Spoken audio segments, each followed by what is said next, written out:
abubuwan da ke faruwa a kofar gidan malam na sasa kenan da ke faruwa a Ibadan bayan da mutanen waɗanda suka koro suke banda mata da ke cikin gida banda mata waɗanda ke cikin gida mutanen mu na cikin wahala yau wuni babu wanda ya sha ruwa babu wanda ya ci kawai ba wanda ya ko ruwa ba wanda ya sha ga wakin da suka samu ɗaukuwa ga sunan an da ɗaukuwa aje su gefe gefe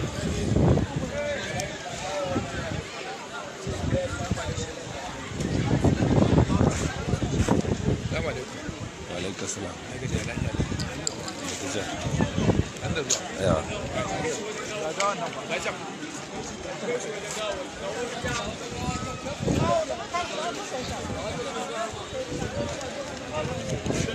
Babu soja babu dan sanda. Ɗaya daga cikin gawarwakin da aka kashe. Banda waɗanda ba a ɗauko a cikin daji ba sa ɗaukowa. Sun fi mutum 50. Akwai guda 4 can ba.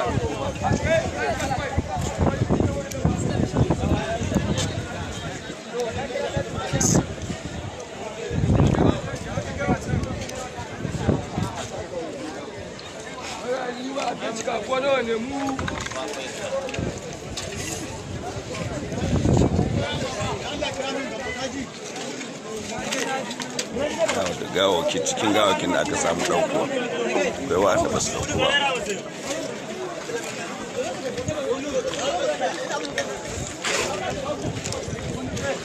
Assalamu alaikum. Assalamu alaikum.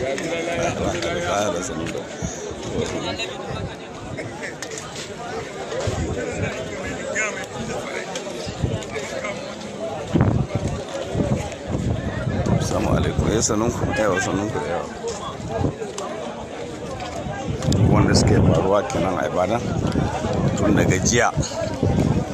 daga jiya safiya jiya har zuwa yanzu karfe 6 na yamma din nan babu wanda ya sha ruwa babu wanda ya ci babu wani wanda ya ci abinci ba wanda ya ko ruwa ba wanda ya sha ba mutanen mu kuma babu wani ɗauki da gwamnati ta kawo babu wani ɗauki da gwamnati ta kawo babu.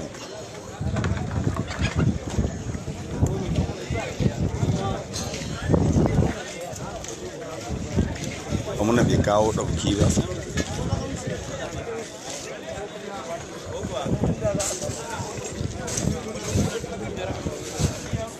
babu shan ruwa babu cin abinci ba saye ba sayarwa ba mai kokobo na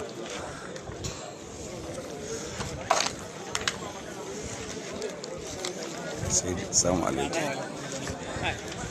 a gajiya na tsara ina na yi fa iyaka ta nan ga mota ta can na shigo a to ni ina na sani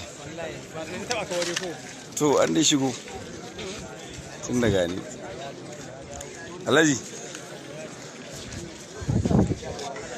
wallahi yanzu nan dawowa ta daga Lagos kenan yanzu ka dawo yanzu nan dawowa ta ina yin sallar asar kawai da mota ta wallahi ta can wurin na shigo duk mutanen da ka sani suna nan wurin inda suke wallahi duk suna nan area gaba ɗayan su duk kowa yana nan wallahi suna nan duk suna nan kuma daga bakin gidan malam kalma babu inda soja yake ko guda babu duk ga suna ta kare yan banza da babu su irin kwaɗan yin laifin an kaso a yanar garin ai kaga duk gidan hausa suke gaban kai gidan hausa ya kone shi